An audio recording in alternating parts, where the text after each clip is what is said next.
Dandavats Pranam, dear Janardan Maharaj. How do you hear me?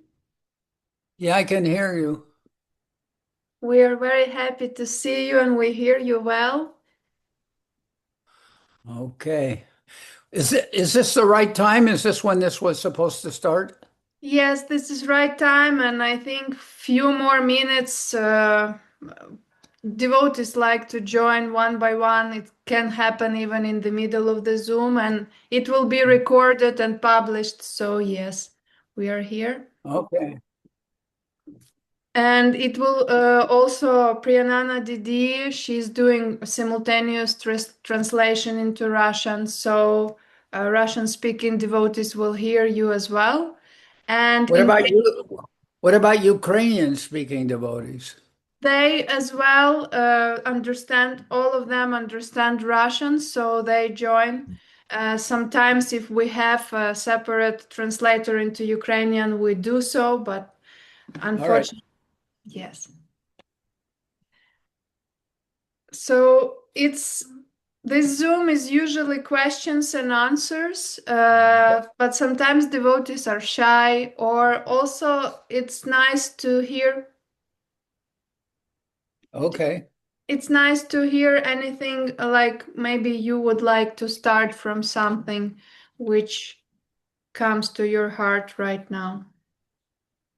Okay. We're having a special program here for supposed to be mostly for like we'll call it a youth camp. Most of the people are teenagers, but there are some kids that are 7 and 8 years old here too. So there's about 25 of them, 25 devotees here. So that's been going on. And Vishaka's here also. Mhm. And uh and Sudarshan from Utah and people from different places, from Salt Lake City, from Florida, all kinds of people came here. So I've been having that going on. We were supposed to have some program at the beach, but I don't know because a couple people were washed out to the sea here from the ocean, so we're switching it to a river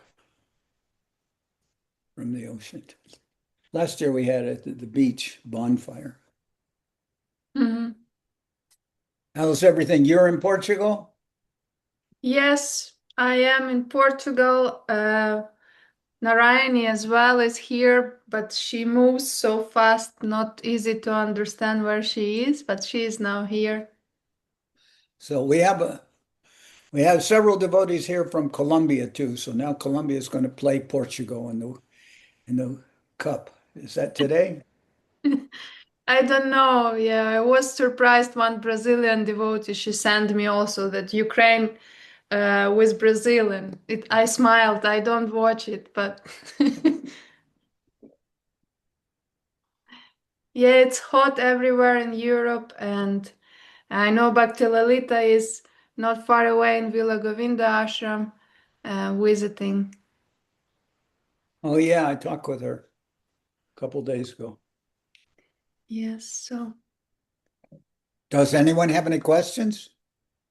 Yes, dear devotees, if you have questions, raise your hand. I will unmute you or type your question in the chat box. Um, don't be shy. Because if you will be shy, I have Priyanana Didi. She prepared two questions in case. Who So prepared questions? Priyanana Didi, she is translator, so she can't speak directly, but she already, as Madhusudan Maharaj says, came with questions in a pocket. Okay. So first question from Priyanana Didi is, what's the recent revelation that came to you from Sri Chaitanya-charitamrita? And what's the biggest one that you recall? What realizations came to me from Chaitanya-charitamrita? Revelation. I will send it also to the chat box. because my pronunciation is not maybe correct. What's the recent revelation that came to you from Chaitanya-charitamrita, and what's the biggest one that you recall? I don't recall any. I didn't get any realizations. I've been reading Chaitanya-charitamrita over and over again, but nothing gets through. And there is one more. Here's what I think. There are many things that we've been hearing since we were like young devotees. I joined like 50 some years ago with the devotees. I don't know how long ago, but then we heard many things, and some things you hear and some things you read about in scriptures, like Chaitanya-charitamrita and Bhagavad Gita. And you read about some things and you understand them and you know those things. But then maybe some years later you think, oh, now I can understand what that means. I didn't understand what that meant before. Well, some things can come through like that. And then Srila Govinda Maharaj, he used to ask questions. Like we were reading today about the Vrindavan Lila. This was during the time of Mahaprabhu's, after the Ratha-yatra, 6 days after the Ratha-yatra, they have what's called Hera Panchami or Lakshmi Vijay. And they've taken Lord Jagannath from Nilachala, from Jagannath Puri temple to the Gundicha temple. So the Nilachala temple represents Dwarka because, Subhadra, Jagannath, Baladev, but Subhadra lives in Dwarka. She didn't live in Vrindavan. So, we can understand Jagannath Puri temple is Nilachala. It's you can say like Puri and is like Dwarka. And during the Ratha Yatra festival, Mahaprabhu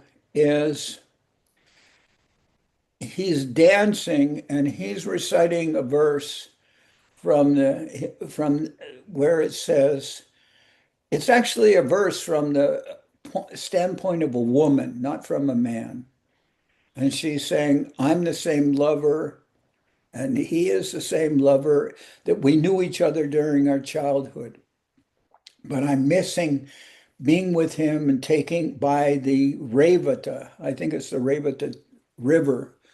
And then I'm longing. So Mahaprabhu is singing this verse during the Ratha Yatra ceremony. Nobody can understand what he's talking about. Why is he singing this verse? And from the standpoint of a woman. But then really the meaning is it's Srimati Mahaprabhu during the Ratha Yatra singing, dancing, and he's in the mood of Srimati Radharani meeting with Srimati Radharani, meeting with Krishna later in their pastimes. Some people it is said like when Radha and Krishna and Nanda Maharaj and all the residents of Vrindavan met during um, the solar eclipse, I guess it is, in Kurukshetra. That was like 125 years after they've been together in Vrindavan.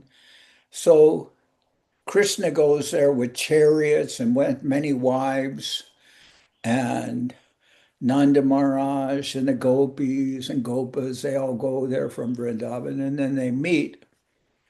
And the mood is that of Radha and Krishna meeting, but Radharani is not satisfied because it's considered Srila Govinda Maharaj, like I mentioned at the beginning, like football, like the World Cup is going on. So Srila Govinda Maharaj said, in football, the biggest tragedy is if the football goes all the way towards the goal and then comes back, it doesn't cross the line. So he said that the Leela of Radha and Krishna in Kurukshetra is like that. It's really more separation than normal because Radha and Krishna are so together, but there's not the atmosphere of Vrindavan. So it's really great separation. And then, so the mood of Mahaprabhu, showing that of Srimati Radharani during the Ratha-yatra, is wanting to take Krishna back to Vrindavan. That's the mood that he shows. And then we have the Lakshmi, the Vrindavan pastimes are happening, I think it's 5 days or 6 days after the Ratha-yatra, which they call the Lakshmi Vijay, where Lakshmi Devi, she's very angry because Jagannath said, well, I'm just going out with my friends for a ride on the Ratha-yatra car. I'll be back soon. But he doesn't come back for a bunch of days. So then Radharani's, pardon me, then Lakshmi, she's furious. She's furious. So she goes, she dresses herself out very nicely and gets all her maidservants and they carry her in a palanquin to where the Rath car is near the Gundicha temple. And then all the servants of Lakshmi began beating the car with sticks and everything. And she's telling the servants of Lord Jagannath, you bring Jagannath to me. And they say, and they subject them to punishment and loose language from Lakshmi and everything. But the servants of Jagannath say, yes, yes, we'll do that. They're being treated like thieves, but they say, yes, we'll bring Jagannath here tomorrow. So then she's satisfied. And then Srivas Thakur, he's overwhelmed seeing Lakshmi because he's like kind of an incarnation of Narad Muni, who's affected by the Aishvarya Gyan, the mood of awe and reverence and opulence, which is the mood of Vaikuntha. It's not the mood of Vrindavan. So he's carried away and he says, just see how opulent is my Lakshmi. She's so opulent. What do you have in Vrindavan? What's in Vrindavan? Just some peacock feathers and sticks and some gunjamala and some milk products, but not really any real opulence. And then Mahaprabhu laughs and says, oh, Srivas Thakur is being affected by the Aishvarya Gyan of Vaikuntha, but Swarup Damodar is not like that. Swarup Damodar is an eternal resident of Vrindavan, so let him describe what is the opulence of Vrindavan.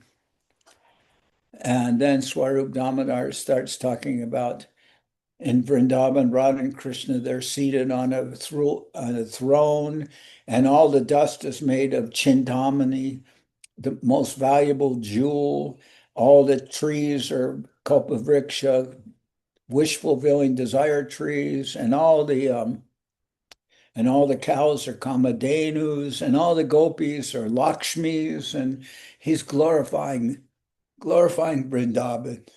And Mahaprabhu is very happy hearing that. And Srivas Thakur,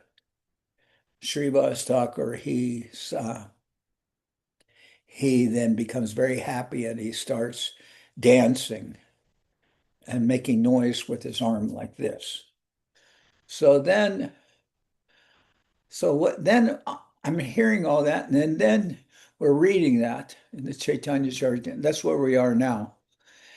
And then I remember Govinda Maharaj saying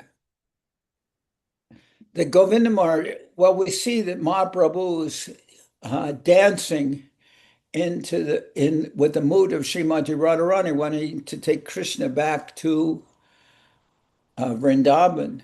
But then Govinda Maharaj used to ask questions like he said, well, we can understand that, but Mahaprabhu is also dancing during the Pune Ratha-yatra when Mahaprabhu's going from Gundicha, which is Vrindavan, back to Jagannath Puri, which is Dwarka, and he's dancing then. So why is that?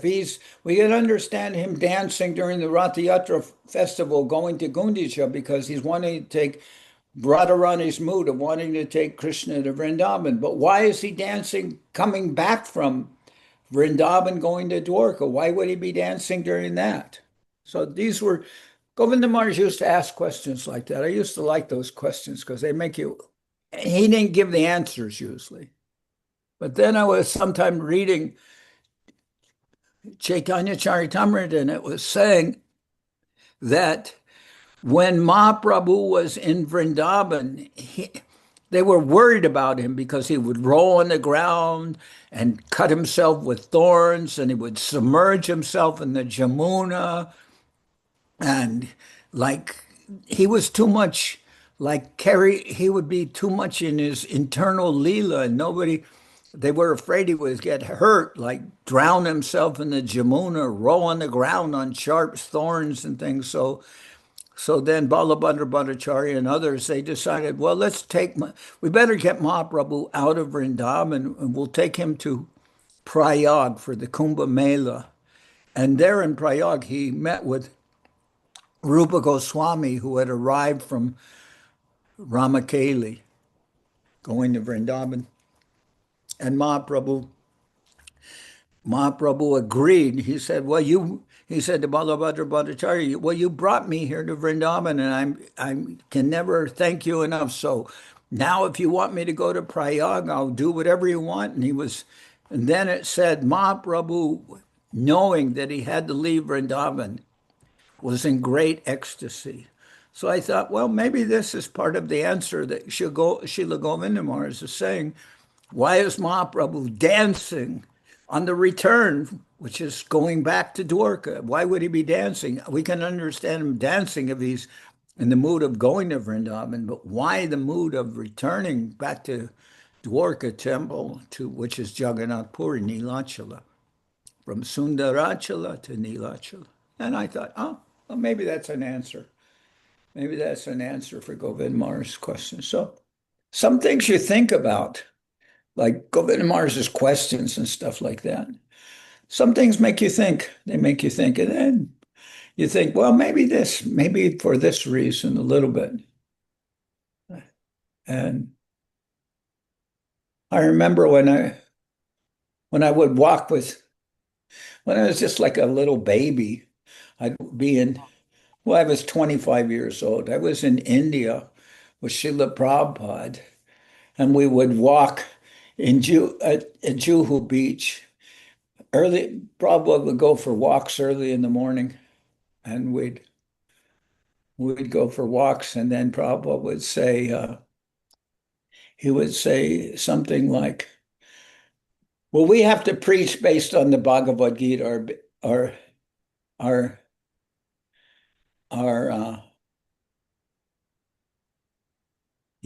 preaching has to be based on the Bhagavad Gita. So he said, and we're by the beach. He said, what is this ocean? And then I said, it's the Arabian Sea. And he says, yes, I know it's the Arabian Sea. He says, I'm your spiritual master. I know everything. So I know it's the Arabian Sea. But what else? So then I said, well, maybe something like among bodies of water, I'm the ocean. He said, yes, but more it should be earth, air, water, fire, ether. These are materials, separated material energies. And he wanted answers based on the Bhagavad Gita. He was teaching us how to preach. He said, all our preaching should be based on Bhagavad Gita and on scriptures. So, all these things, so many memories, very nice.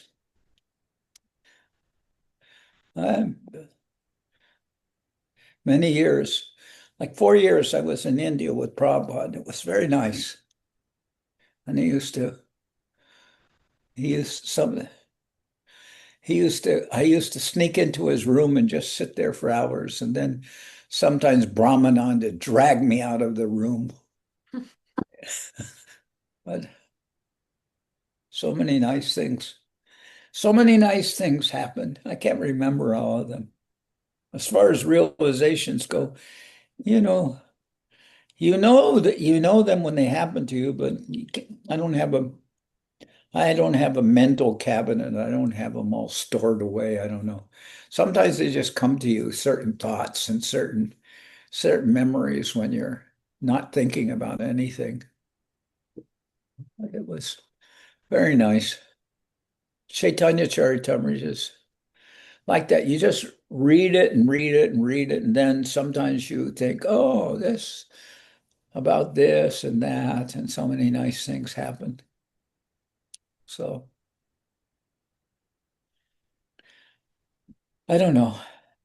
Any other questions? This question has been handled a little bit. Who gave this question? Do they want to ask something else about this question?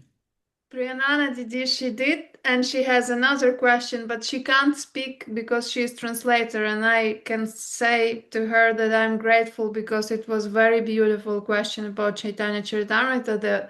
What came out from you on that question is amazing. And second one is, could you please expand on Jharikhanda forest pastimes?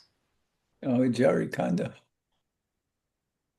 Oh, you know, when now most of the kids are grown up, but whenever I go to different countries like Mexico or other countries, they always have, especially uh, different devotees have the children do different pastimes of from the scriptures. And one of the pastimes they always do is Mahaprabhu going into the Jharikhanda jungle, and all the tigers and animals dance and all that. And they always have the kids dressed up as tigers or dressed up, like some. So then what's the question? Just to expand on these pastimes, tell us whatever you would like to tell us about. Yeah. Yeah, it says that Mahaprabhu, when he's around the devotees and he's in the Navadip or he's in different places, he's a little inhibited in his mood because there's so many people around. But when he's in Jharikhanda, there's not people around. And then Mahaprabhu feels very free in his sentiments, and he was very, feels like he can display his moods without checking himself. And and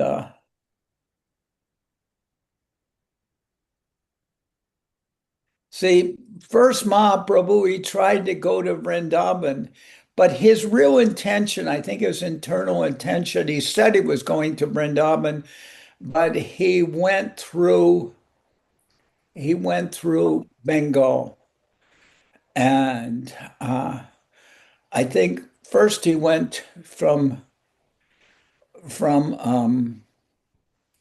to Jagannath Puri to near Panihati. Just go. He went through there. He went through Orissa. Actually, he passed through where Katak, where was Maharaj Prataparudra's palace. And before, Mahaprabhu wouldn't meet with him because he said a king is the leader of the materialists. So a sannyasi shouldn't meet with a materialist. So he wouldn't meet with uh, with Maharaj Prataparudra. But then later, Sarvabhauma Bhattacharya said to Maharaj Prataparudra, he won't meet with you, but there is one way you can meet with him. During the Ratha-yatra, he'll be dancing and then he'll go to take rest. And when he takes rest, you come there, but don't come dressed as a king. Come dressed as just a Vaishnava, and you read to him the what is it called? The Gopi Gita chapters about the Rasa-lila. And then Maharaj Prataparudra did that, and Mahaprabhu became ecstatic, and he embraced Maharaj Prataparudra. And it said that Mahaprabhu didn't know that he was the king, but later you must think that Mahaprabhu may not have shown that he knew he was the king, but after that, the king was an intimate devotee of Mahaprabhu. And when Mahaprabhu went through Orissa on the way supposedly on the way to Vrindavan, then he met with the king, and in Kadak, and he embraced the king and everything. And then Mahaprabhu continued to Panihati, and then he said he was going to Vrindavan, but he didn't get any further really than Ramakeli, where he met with Rupa and Sanatan. And by the way, today is on the calendar, it says it's Raghunath Das Goswami's Chir Doi Mahotsav, which means, you know what is chir? Flattened rice, like rice flakes that you soak in water and then you mix with yogurt, and that's very nice to eat. And they serve that when you go to India. So Raghunath Das Goswami, under the instruction of Nityananda Prabhu, made a Chir Doi festival on this day in Panihati, different from when Mahaprabhu goes through Panihati on the way to, supposedly on the way to Vrindavan. And today is also the disappearance day of Bhakti Chandan Parvat Maharaj, who is my good friend. Was very, very nice remembering him on this day. So anyway, Mahaprabhu said he was going to Vrindavan, but he went through Bengal. Too many people were following him, but he met with Rupa and Sanatan in Ramakeli, the seat of the Muslim government. And then, you know, Mahaprabhu went there fearlessly, and he rescued Rupa and Sanatan, told them to meet him in Vrindavan, that he would go to Vrindavan, but he didn't go at this time. He just got as far as Kanai Natashala, because Sanatana Goswami said this is not the way to go to Vrindavan with so many people. So Mahaprabhu said, yes, I'm going to Vrindavan like an imposter with the beating of drums and a big parade. So this is not the way to go to Vrindavan. And Mahaprabhu didn't go to Vrindavan at that time. He went back to Puri. But then a few months later, he decided he would go to Vrindavan, but this time he took Balabhadra Bhattacharya and he went through the forest of Jharikhanda. And there in the Jharikhanda, Mahaprabhu had many pastimes with the animals. They're walking in the path, and there was a tiger asleep, and Mahaprabhu kicked the tiger and said, "Get up and chant Hare Krishna." And then Balabhadra Bhattacharya thought, now we're dead. He's kicking a tiger. But the tiger got up and started chanting Hare Krishna. And then Mahaprabhu made the tigers and deer dance together, and he went into the river, and he's bathing there and chanting his Gayatri, and he splashes water on, which animals did he splash water on? Do you remember? He splashes water on animals, and he tells them to chant, and they all chant. So the kids always do this. They always do some plays of Mahaprabhu and Jharikhanda. It's very nice. And so that Jharikhanda-lila is always, everybody likes this. It's, very, very popular with the devotees. So what's the question again? Just to expand, to tell about this pastime. So what? Okay,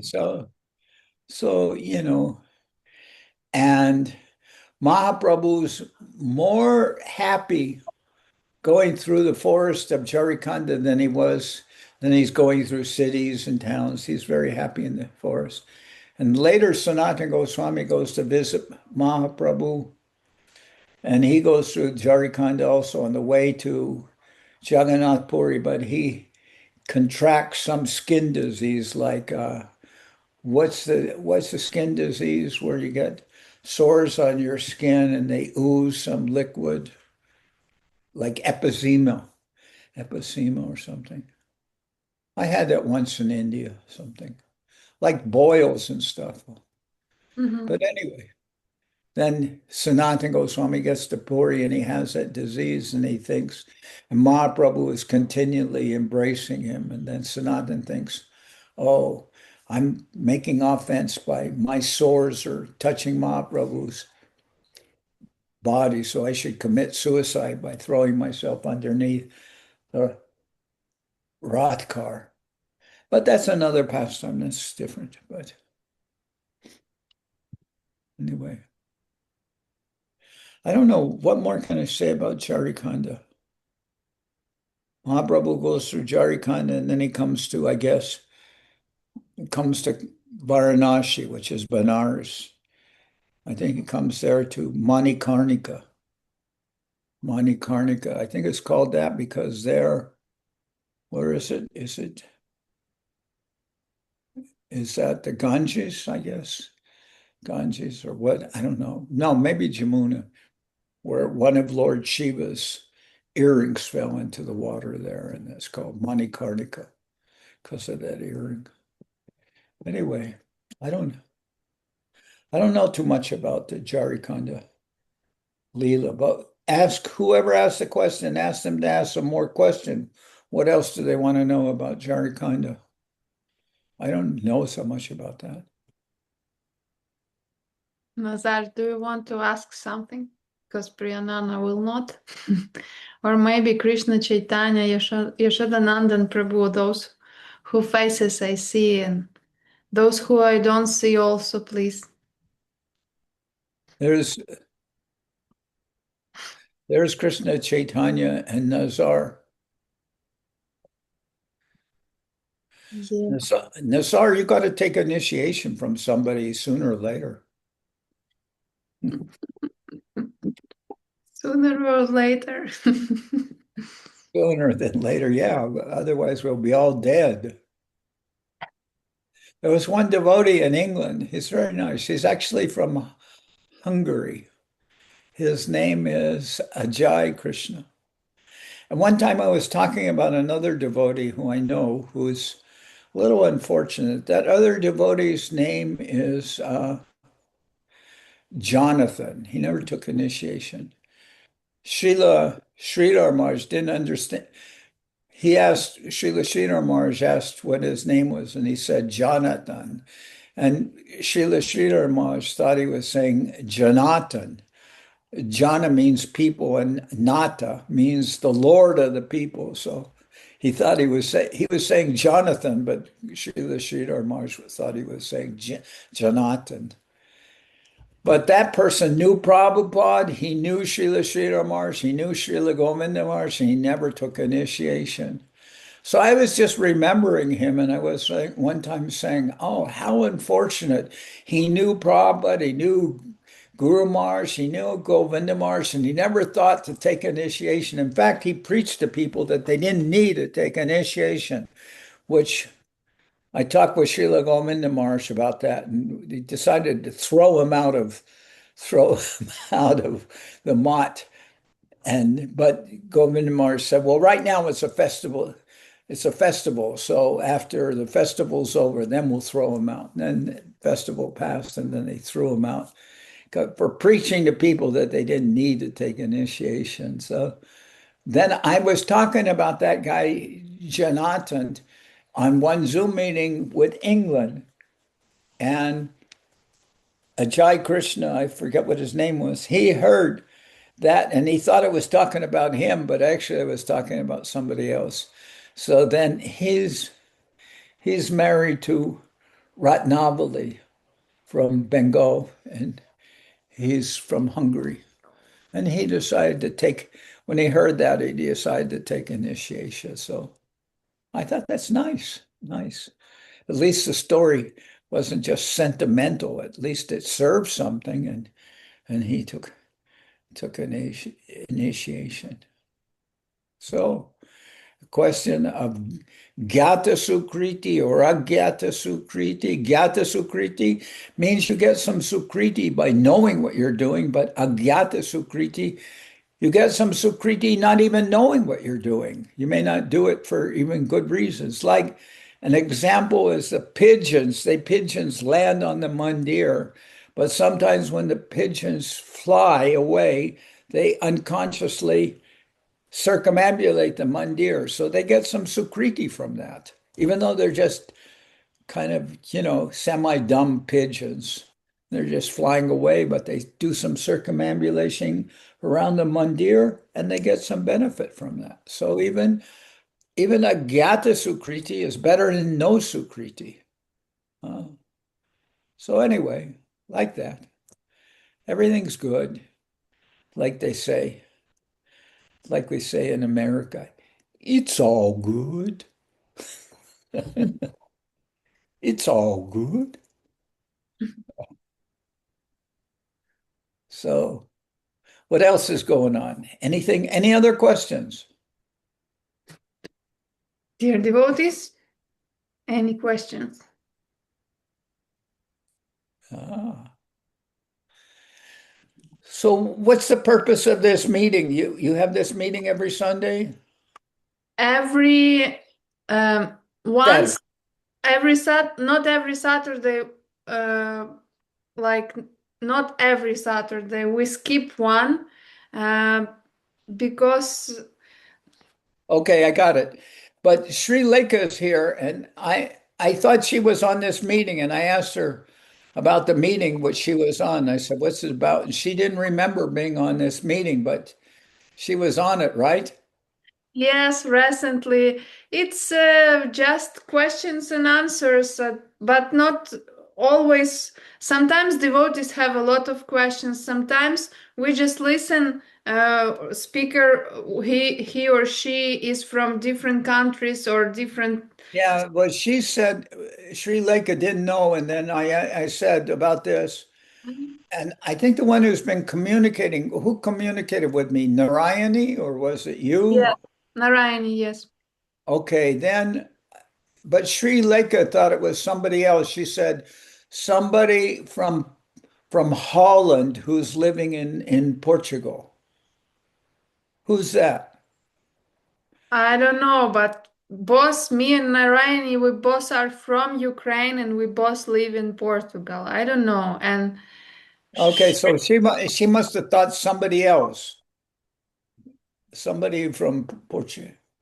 yes, but about Sri Lanka, Didi, yeah, we communicate. Maybe I was inviting, maybe Narayani, but Okay, I will remind her about that we okay. were meeting her on this Zoom. Yeah.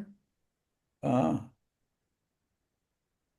so Yeah, previously we were previous Zoom was with Munindra Mohan Prabhu. We asked him. We always ask Krishna Kanta, but we wanted who? Mun- Manindra Mohan from Italy? Yes, yes. Okay. He is very humble, so like always Krishna Kanta, we ask her, always she's speaker, he is like, but we Okay. pushed him on the front and it was very nice Zoom. Yes. Yeah, I see Nazar and Krishna Chaitanya, they always come to our Thursday meeting. Uh, we have a Thursday Zoom in the morning, which is supposed to originally be from London, but now it's everybody. London. So we have a lot of devotees from Venezuela. It was very sad to hear about the earthquakes in Mm-hmm. Venezuela. So I called up Purujit in Venezuela, and he told me none of the devotees were hurt, but a lot of people in Venezuela were killed. So it was very sad. And I never saw many times I went to Venezuela, but I never heard of earthquakes there. I think the last one was like 1967 or something. Like I live a lot of time in Mexico and California, and in California and Mexico, many earthquakes. All the time there are earthquakes. My whole life I remember earthquakes. When Mm-hmm. I was a when I was a child, I slept on my brother and myself. We had bunk beds, one bed below and one bed above. And so I was on the upper bed, and there was a big earthquake, and I was thrown from the upper bed onto the floor. But I was only 5 or 6 years old. So when I fell from the upper bed to the floor. I didn't really wake up. I just kind of rolled over and then continued sleeping on the floor. And I woke up in the morning, but I thought, how'd they get on the floor? But it was an earthquake. So I'm really used to earthquakes, but in Venezuela, so many buildings collapsed and people were killed. It was really, I didn't understand how so many buildings collapsed like that. But in Mexico City, we were there in 1985, and they had a big earthquake, and thousands of people were killed by that earthquake also. So in these parts, do you have earthquakes there in Portugal? Yes, here also, first in my life that I felt was a year ago, and once also was very huge one with tsunami and destroyed half of the Lisbon, half of the capital of Portugal. Yes, so it's and there, Really? yeah, it's there was like churches destroyed. It was Sunday, so people were in churches and they like and fire Wow. started also immediately. It like was very big disaster. Yes. Yeah, here in where we live in Soquel, which is near Santa Cruz. Santa Cruz one time was almost destroyed by earthquakes, and um, about maybe a few months ago, I was asleep, but it was like I was woken up by an earthquake. It was about 2:30 or 3 in the morning, and it started shaking and everything here. Not so big an earthquake, only maybe about 5.5 or 6 or something like that. But Mhm. yeah. The one in Venezuela was 7 point, there were two, 7.1 and 7.5, which those those are bigger earthquakes. I've been through those kind of earthquakes too, but I never saw so many, people, so many Mhm. buildings collapse. Because like where I lived, grew up in California, they didn't make so many buildings out of bricks or stone. Most of the buildings were made out of wood. So when there was a big earthquake, they wouldn't fall down and everything. But the ones that are made out of stone and wood, they'll all crash down when there's an earthquake. Yeah. Anyway, I'm very sorry to hear about Venezuela. Actually, there's so many, I don't know about Portugal. There's so many Venezuelan devotees all over the world. All the devotees, many of them went to England, some of them went to Spain. Some of them went to Italy, all kinds to America, to different places all over the world. There's Venezuelans. We Yeah. used to we used to have a joke about the Mexico. They'd say, "Why does Mexico not do so good in the Olympic Games?" And they say, "Because anybody who could run, swim, or jump has already left Mexico." So but I lived many years in Mexico. I like it down there. You reminded me because I think Rituraj Prabhu he is from Venezuela or something. Yeah. Who is in Italy now, Rituraj. Uh, But speaking about also Spain and devotees and questions, Ananta Shesh Prabhu, he is our Ukrainian brother who lived a long time already in Spain. He sent a question in chat box. So Ananta Shesh is saying that okay. the Vats Maharaj, this is Ananda Krishna's cousin, Ananta Shesh. I was reading a book written by Giriraj Swami called Watering the Seed, and he talked about the grand opening of the temple in June in 1978. And after you mentioned your time with Srila Prabhupada in Juhu, uh, it was in Juhu. I wanted to ask if you were there for the grand opening of the Juhu temple. Yeah, I was there for the grand opening of the Juhu temple, but I didn't think it was in 78. I thought it was much earlier. Because I was in India from when was I there? From 1971 to about end of 74, 75. And then at that time, um, I had to leave India because I'd been in India 4 years on a tourist visa, but then they changed the law that you couldn't stay any more time on a tourist visa, so you had to come and go. So I left, and then when I was leaving, Prabhupada told me, I told Prabhupada I was going to Thailand to get a visa for come back to India. So Prabhupada said, "Well, do one thing when you go to Thailand." I said, "What's that, Prabhupada?" And he said, when you go to Thailand, open a temple there. I said, but Prabhupada, I'm not going there.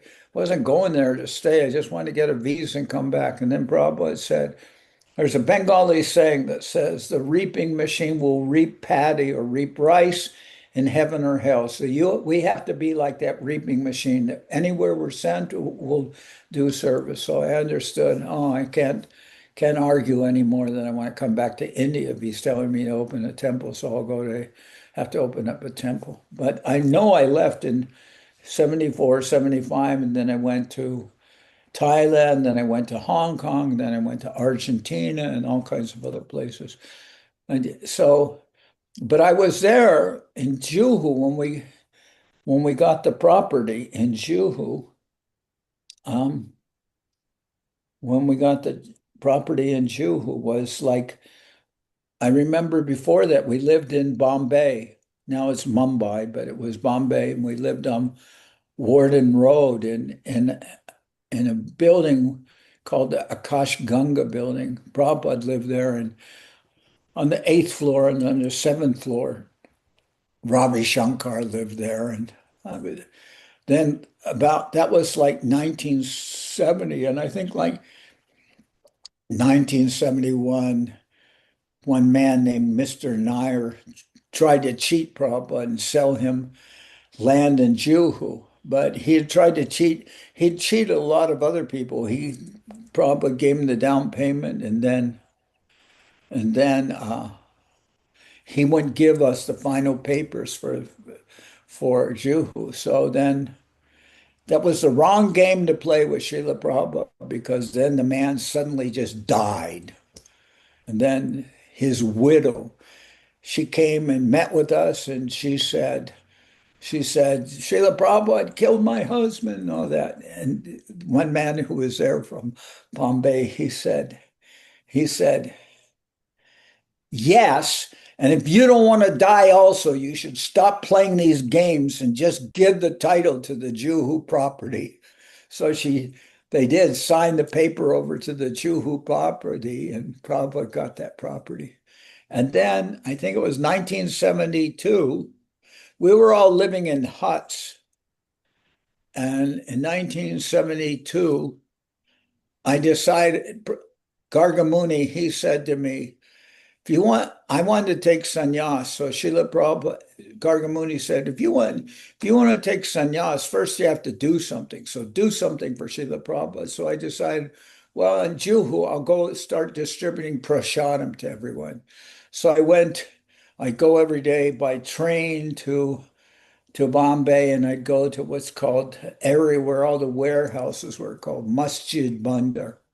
Masjid sounds like a Muslim section, but all the warehouses were there, and all the people would keep goods like atta, which means flour, and suji, which is like you know what suji is? It makes halava, and then and upma, and they'd have so many other things there, dal, and so many grains. And I'd go there and beg, and they'd give me like quintals. I mean, like about, I think 50 kilos of grains, and I'd get like 5, 6, 10 bags, and then transport them back to Juhu by truck when I had enough bags.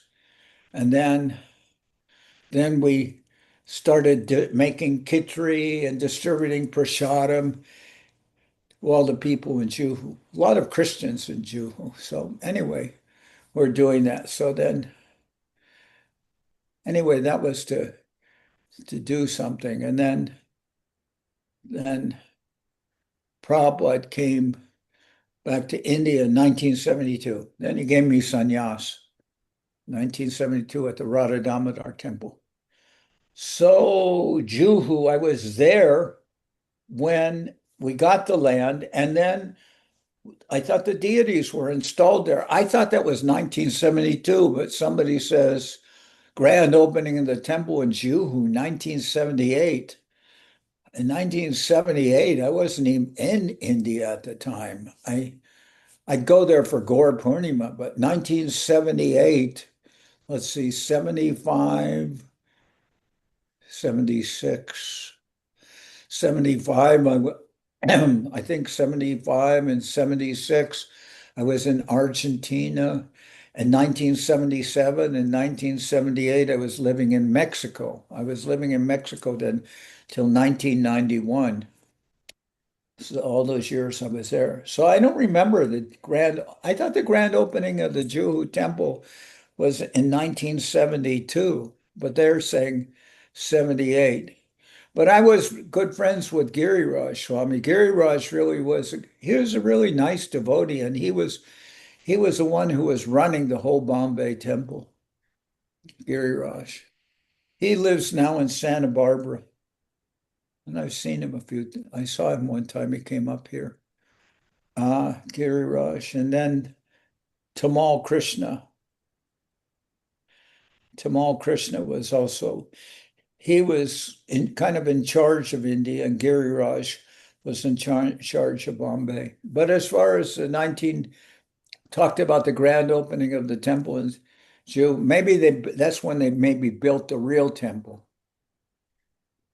Before that, I think we made some temporary temple, like 1972, maybe out of bamboo or something. I don't know. I don't remember.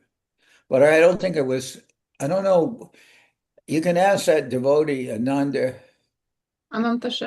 Yeah, you can ask him if he read about that. I don't remember what month that was. So unless it was during Gaur Purnima time, I don't think I would have been there, but maybe I was there. I don't know. I don't remember.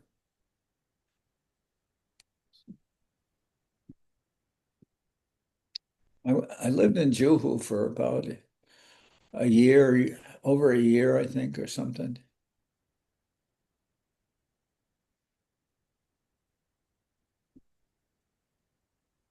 It was very nice. Hmm. What, And any other questions? yes, there is another question from Nazar. He is asking that Krishna always wins his battles, but it's not fair battles with his devotees.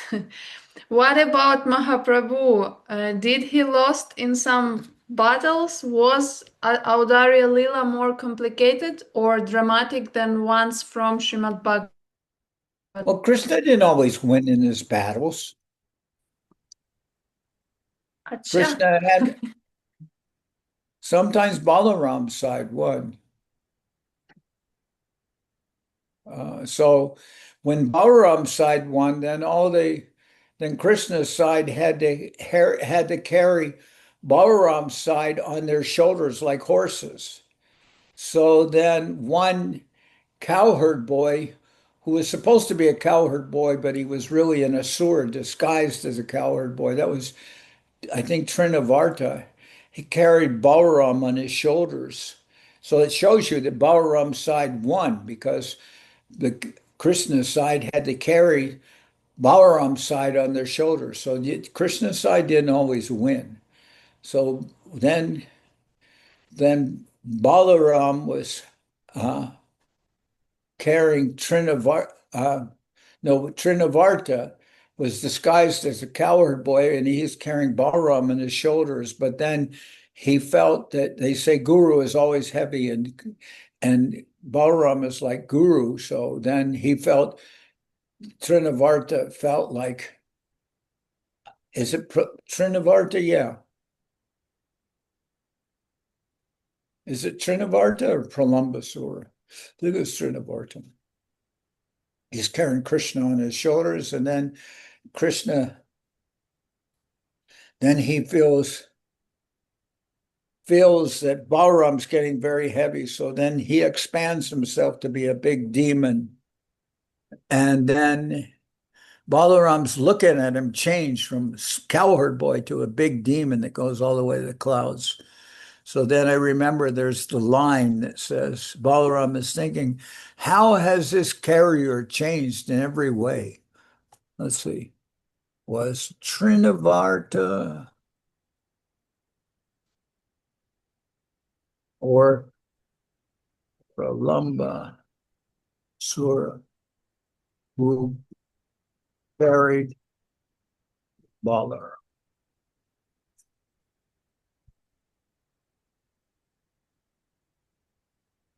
It was Pralambasura who carried Balaram, while Trinavarta carried baby Krishna. Okay, so it's Pralambasura. Yeah, it was Pralambasura who disguised himself as a cowherd boy. Then when Balaram was too heavy for him, he expanded himself and became a giant demon. And then Balaram thought, how is this carrier, who is Pralambasura, how is he changing in every way? So then Balaram decided it was a demon, so Balaram hit him with his fist, and Pralambasura fell to the ground dead. And everybody was amazed by that. But the point is, Krishna's side lost, and Pralambasura was disguised, and he was on Krishna's side, and he had to carry Balaram's side. So it shows that Nazar's not correct. He says Krishna always wins his battles, but he didn't always win his battles with his devotees. What about Mahaprabhu? Did he lose in some battles? Well, maybe. Mahaprabhu's mood is always he'll be defeated by his devotees. So I don't know. I can't answer this. I don't remember so many battles with Mahaprabhu with his devotees, but they would imitate the croaking of frogs, and they would jump while they're playing in the Ganges, I guess. But Mahaprabhu always won when he defeated the Digvijay Pandit. He defeated the Digvijay Pandit. The Digvijay Pandit came there to Navadip to defeat Navadip was known for his scholars, and Mahaprabhu was just a young boy, 10 or 12, 13 years old, and Digvijay Pandit came and challenged all the scholars in Navadip to battle on the scriptures, but nobody wanted to argue with him because they were afraid of being defeated. But Mahaprabhu challenged the Digvijay Pandit, and Mahaprabhu said, all right, first you recite some verses in glorification of the Ganga. So the Digvijay Pandit from Kashmir, he started reciting 100 verses on the glorification of the Ganga. And then Mahaprabhu said, and that Digvijay Pandit was a big devotee of Mother Saraswati. But then Mahaprabhu said, well, okay, now let's analyze your poetry to see what's good and what's not good. And then Digvijay Pandit trying to bluff him, and he said, how can you know about scripture? You just teach beginning, what is it, Vakaran, or beginning, you just teach beginning Sanskrit. How can you know about advanced poetry? And then Mahaprabhu said, well, I've heard about advanced poetry, so I'm asking you to analyze your own poetry, and you tell me what's good and what's bad. And then the Digvijay Pandit said, but I just recited 100 verses. So Mahaprabhu recited one verse in glorification of the Ganges, one of the verses, and Mahaprabhu said this verse. Now you can analyze this verse. And the Digvijay Pandit said, how could you remember out of 100 verses, I said them as fast as the wind. How could you remember just one verse? And then Mahaprabhu, well, said some persons, they're big pandits and and other persons are shrutidar. They can remember what they hear just one time. So then Mahaprabhu said, well, maybe like that. I just remembered what you said. And then he said it back. And then Mahaprabhu said, well, what's good about this? And what's bad about this verse? And then the Pandit said, well, this verse is perfect. There's nothing wrong with it. And then Mahaprabhu said, but there's always something perfect, something good, and something bad. Now you tell me Mahaprabhu said that there's good about this verse. It has alliteration and simile, but all that. But now what's bad about the verse? And the Pandit became very offended. He said, what do you mean something bad? There's nothing wrong with this verse. And Mahaprabhu said, even in the great poets like what are some of the big poets like Kalidas and others, there's always something wrong. So what's wrong with this verse? And then Pandit said, I don't know, you tell me. And then Mahaprabhu said, there's this and this wrong, that there's alliteration in 3 lines, but in the 4th line, there's no alliteration. So that's a mistake. But he said, but there's one big mistake in this verse. And he says, you refer to, what is it? You're referring to the wife of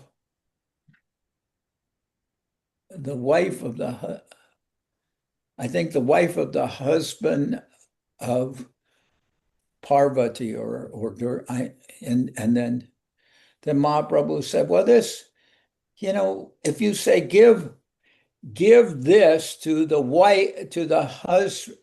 husband of the wife, the word was a word for Shiva's wife. I think the name of her, maybe, I don't remember which name it was, but then he said, by saying the husband of her, of the name of her, it makes you think that besides Lord Shiva, she has another husband, which is incorrect. Like if you say, give this to the hand of the wife of this person, then you think that she has another husband besides her regular husband. So he said, there's a big mistake. And then all the Mahaprabhu students, they all began laughing at the Pandit, and the Pandit felt very embarrassed. He understood that, how has Mother Saraswati allowed me to be defeated by this boy? And then he came home, and then Saraswati revealed that Mahaprabhu is really the Supreme Lord himself. So anyway, I remember that. I don't remember all the time Mahaprabhu being defeated by his devotees, but anyway, I guess it's there. I guess I didn't notice so much, but I don't know. And I don't think I don't think Krishna always wins. It's not on, they're just kids. They're just children. They're playing together. Sometimes Krishna wins, sometimes he loses. He's not always winning. Otherwise, if he always won, they wouldn't play with him anymore. And as far as Mahaprabhu goes, I don't know what kind of games they played. I remember some games that Govinda Maharaj would play with Guru Maharaj. He would say, one of them would say a verse from the scriptures, like if they say, Na tveva ham jatuna sam na tvam neme janadipa, or a verse, like Dehinos menya tade he komanam yovanam jara tatade antara praptir diras tatra namuyati. So then it ends with maybe the verse muyati, and maybe, yati, then they have to begin, the next verse had to begin with yati or something like that. So they'd say a verse, Guru Maharaj would say a verse, and then Govinda Maharaj would say another verse that began with what the last letters of the first verse was, and then Guru Maharaj would have to take the last verse, last letters of the verse that Govinda Maharaj say, and he'd say a verse beginning with those letters, and they'd go back and forth like that. That was one game Guru Maharaj played with Govinda Maharaj. I was so happy being with Govinda Maharaj. It was really very nice. Unbelievable. Our whole temple here in Soquel is because of Govinda Maharaj. He came here, I think 10 times he came to Soquel. And it was so nice having Govinda Maharaj here. And everything we have is because of Govinda Maharaj. So who's here now?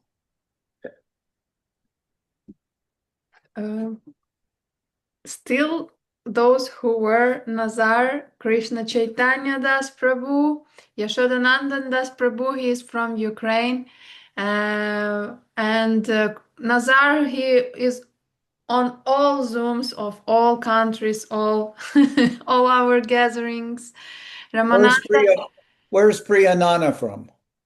she is from Russia. Originally, she stays a lot of the time in Lakhta.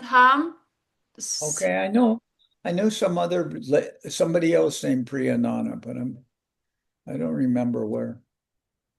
I know only one Priyanana. She's very tall devotee, a very beautiful devotee. She was What's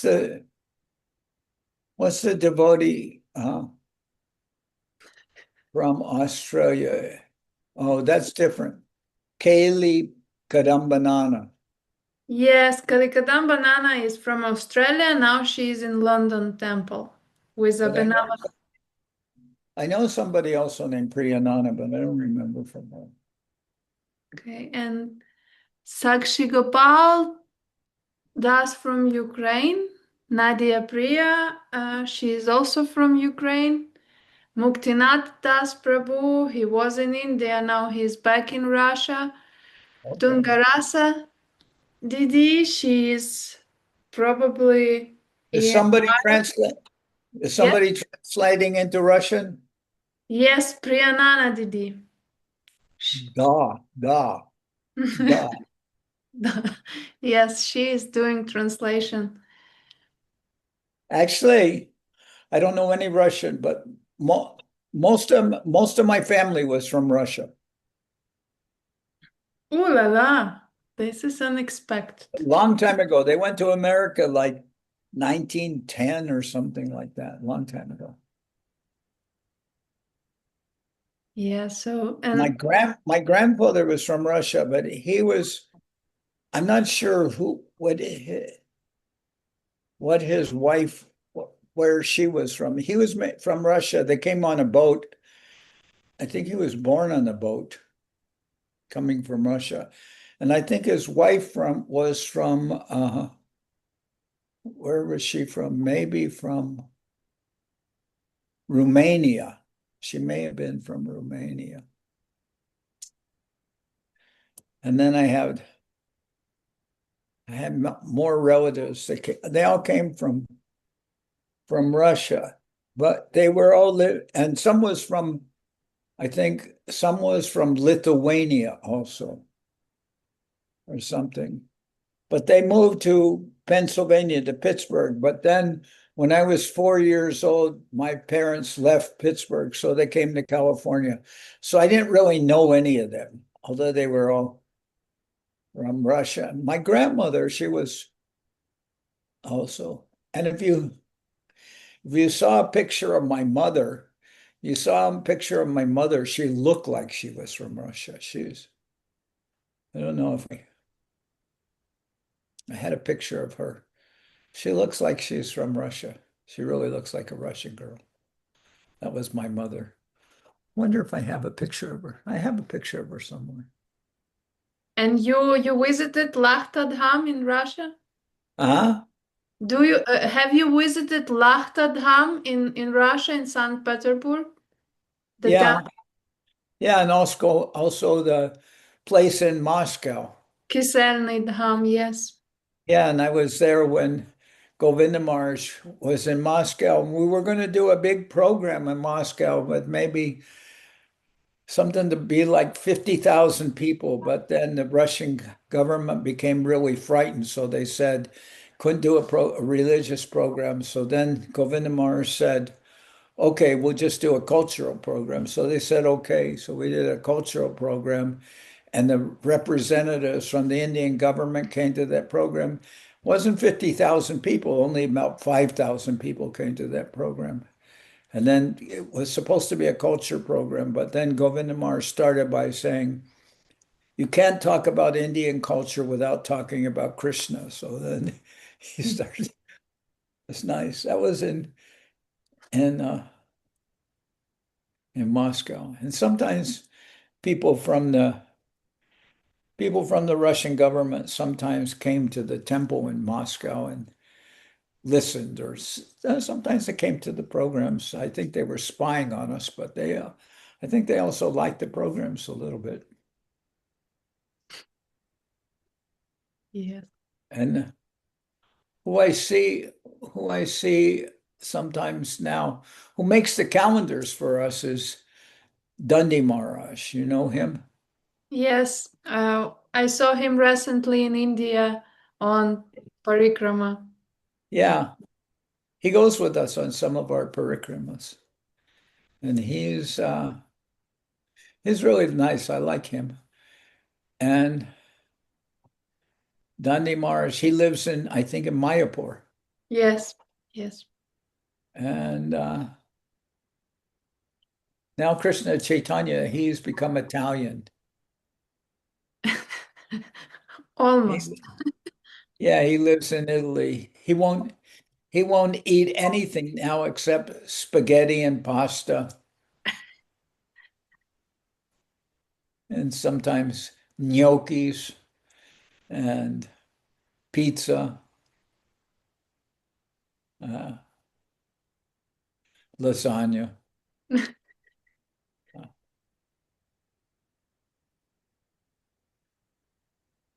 But when I was growing up, my family, they also, a lot of times they make borscht.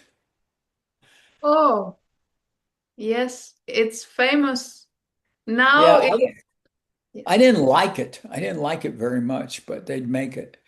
They make red borscht and serve it with sour cream in it. yes, Maharaj.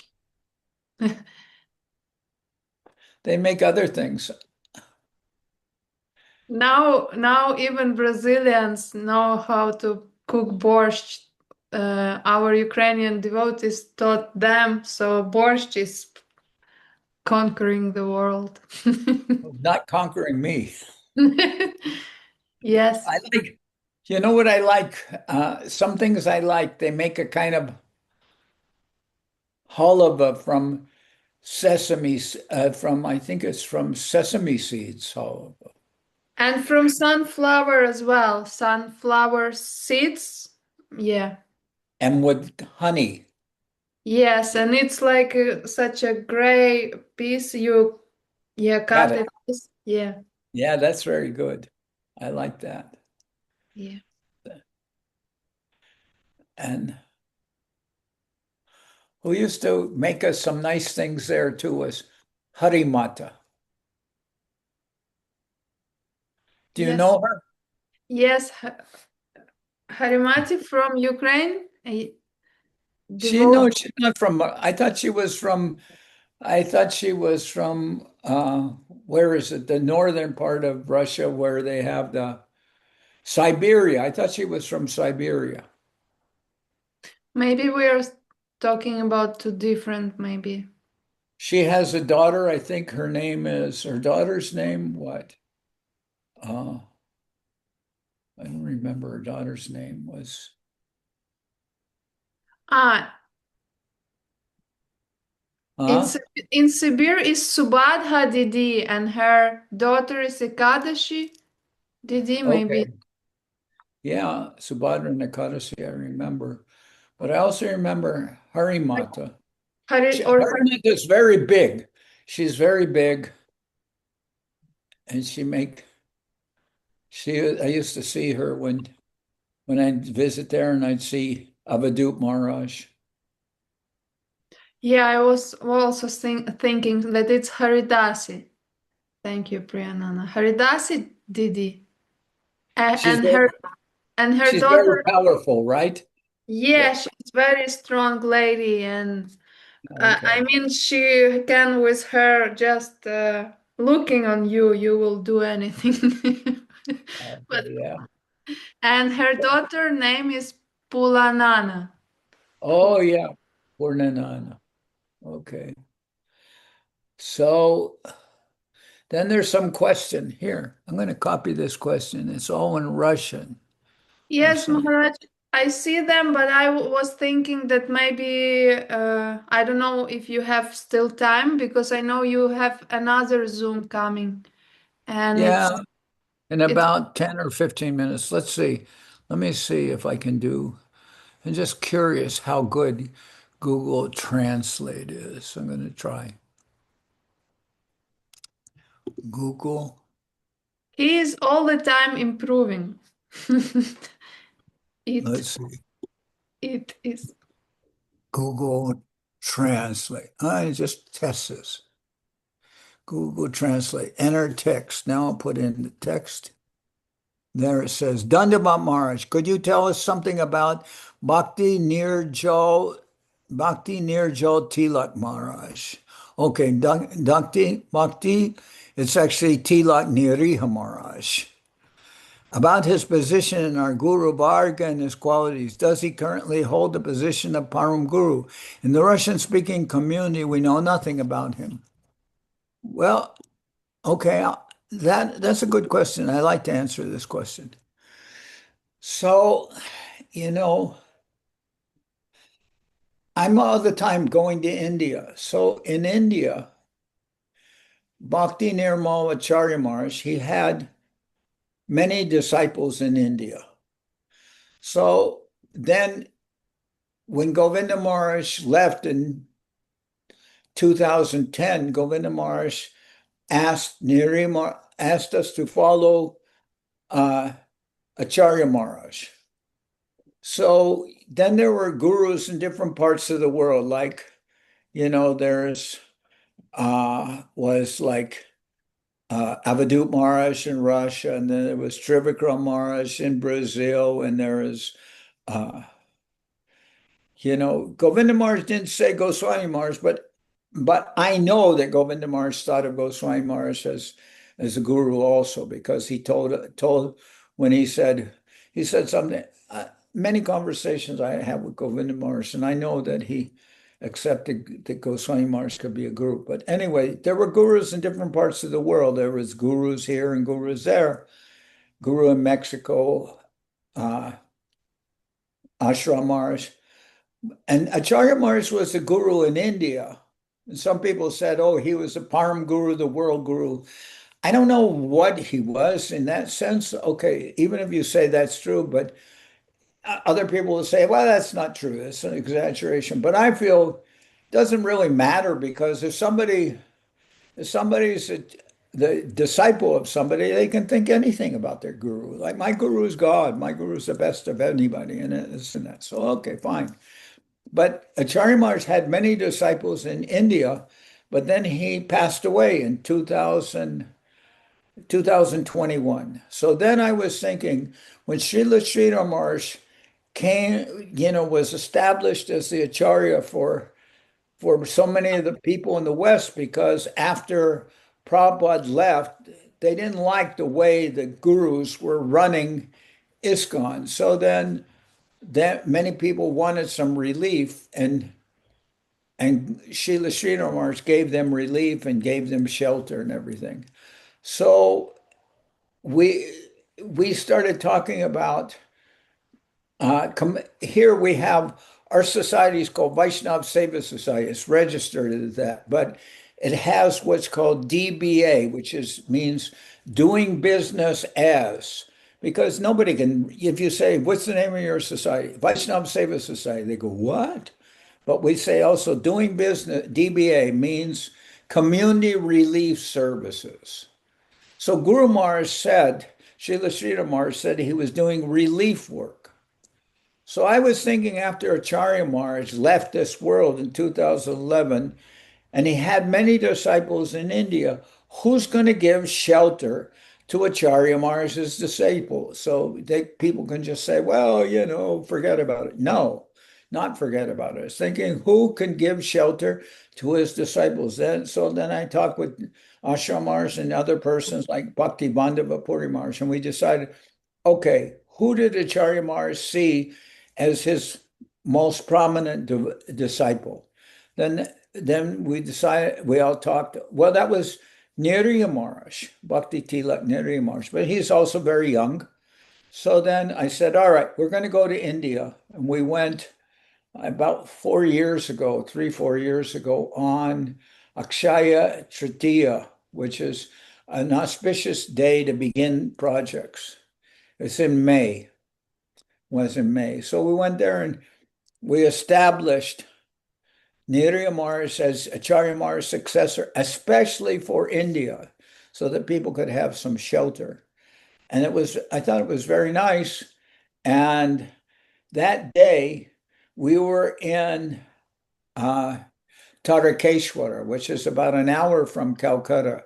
Tarakeshwara is famous because there's a big Shiva temple there, but we have a temple there in Tarakeshwara.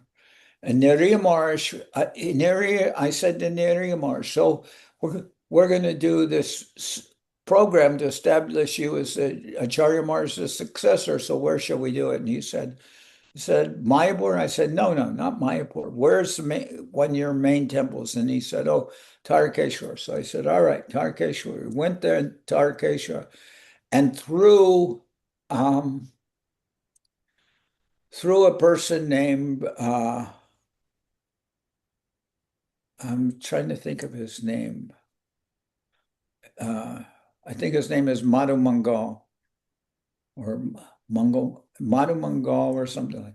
He's one of the disciples of the Gaudiya Math, a person in the Gaudiya Math. So he invited everyone to go he knew many people in the Gaudiya Math, and Acharya Maharaj was very popular in the Gaudiya Math. So they came there by bus and car from Mayapur and Navadip. And it took about 3.5 hours for them to get there. But we were waiting. And all of a sudden we're in Tarakeshwar, and about 40 big sannyasis came there from the Gaudiya Math. And about 700 or 800 people came there to the program for establishing the Niriha Maharaj. And so there's so many sannyasis, and it was decided that everyone will speak for 5 minutes, because 5 minutes times 40 is 200, and 200 minutes is over 3 hours. So it took a long time. We had a nice program and big feast and everything, and established Niriha Maharaj as the successor to Acharya Maharaj. So that's what that was all about. And then we've gone many times, and I really like Niriha Maharaj. He's really super nice. And he's, many of us are older, and everyone says, oh, but he's so young. And I said, yeah, well, what's wrong with that? We're all going to be dead soon, but he's young. He'll be around for a long time. So that's good. So then we've been meeting with him and going to see him and everything. And oh, he was born on Nrsingadev's appearance day. But we're all fasting on Nrsingadev's appearance day. So we have a celebration for him. The next day is Purnima. It's also Buddha Purnima, the appearance of Lord Buddha, day after Nrsingadev appearance. So we celebrated his appearance day on Nrsingadev's appearance day, but we had the big feast on Buddha, then Buddha Purnima the next day. Anyway, what was the question? Oh, I can go back and see my translation, my Google translation. Where was it? Did I have? I thought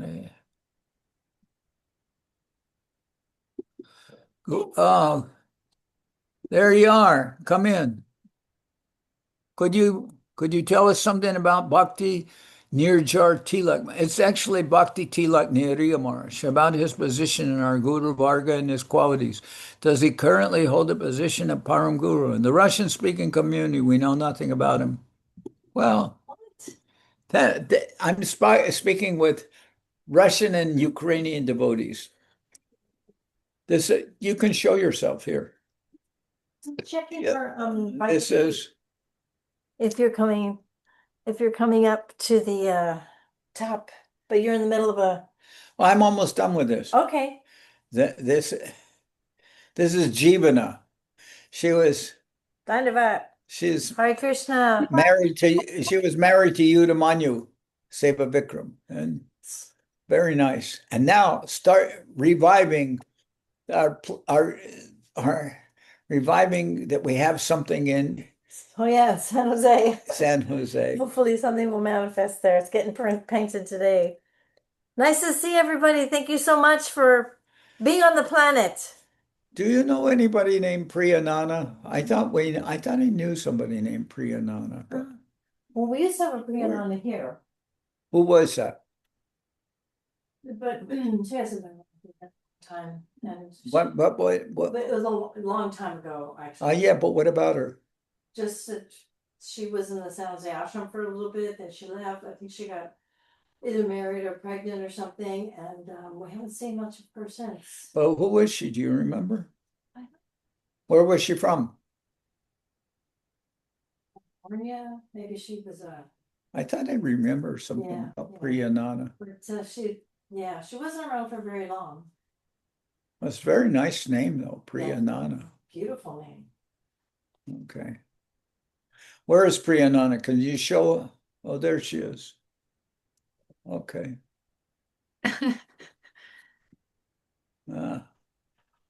What else? We're done with questions?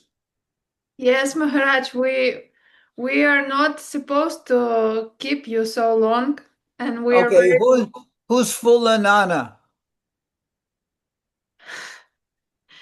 I also, Fulanana is a daughter of Haridasi, Russian devotee Haridasi. oh yeah. I spoke about Haridasi, but Fulanana is not here. Not here, no. And here's some other, here's another couple things in Russian. Let's see. Let's just put these in Google Translation. Yeah. Maharaj, it was about the sound. It's technical. Okay. Anyway, okay. I just was Yes. curious. You're so sweet. I remember we came to Madrid, me and Narayani, to see you, but we totally miscalculated that in Madrid you will be speaking in Spanish and we don't know Spanish. And we were Yeah. feeling so strange. Everyone was sitting listening to you, and both of us had no idea what is. Well, you should go to Mexico for a few months and learn Spanish. It's embarrassing to say, but my diploma from university says that I am teacher of Spanish, but it's just There you go. it's just on the paper. Here's another question. Could you please turn up the volume on the translation? Yes, we did. Okay. Anyway, we're coming to an end here. Thank you, Maharaj, for So your time. Jivana, what's going on now on top of the hill? They're ready for you to drive up. They're waiting for you to go first, then they're gonna bring the kids, and she wants to bring the kids in maybe 15 minutes. Well, why don't you let the kids go first and then I'll come up? Okay, because Hasapriya said that we had to wait for you to go up first. Ugh. I'd rather be lazy and go second. Then we can make that happen. Yeah, make that happen because I just finishing this Zoom and Right. you know, Okay. Okay, so we'll tell Hasapriya that you're okay with the kids going first. yeah, Are you? yeah.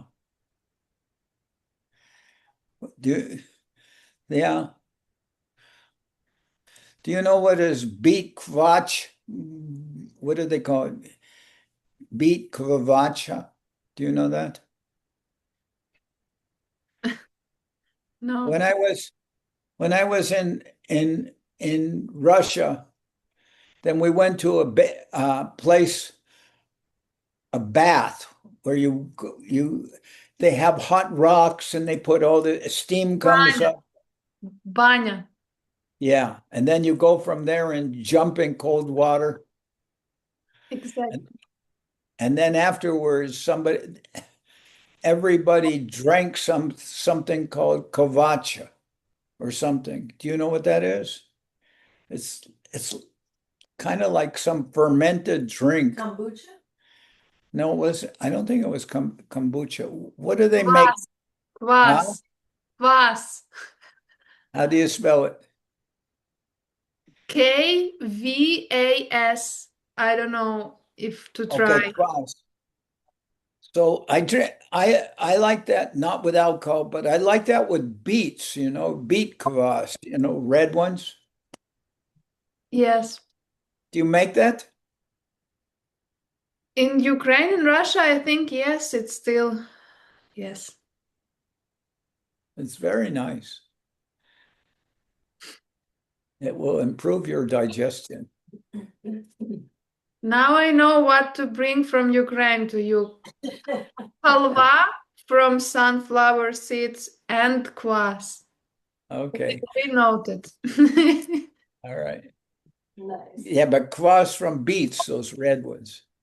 Okay, we'll see everyone. My dandavats to all of you. Dandavats to you. Thank you for accepting our invitation, and we were very happy to be in your association, and all of who will listen to this recording as well will be happy. And I will say Jai Srila Bhakti Pavan Janardan Maharaj Ki Jai. So then, okay, very good. Good to see you. Good to see everybody. My dandavats. Dandavats to all their devotees who are with you. Thank you for extra time. Okay, dandavats. Dandavats. Okay. And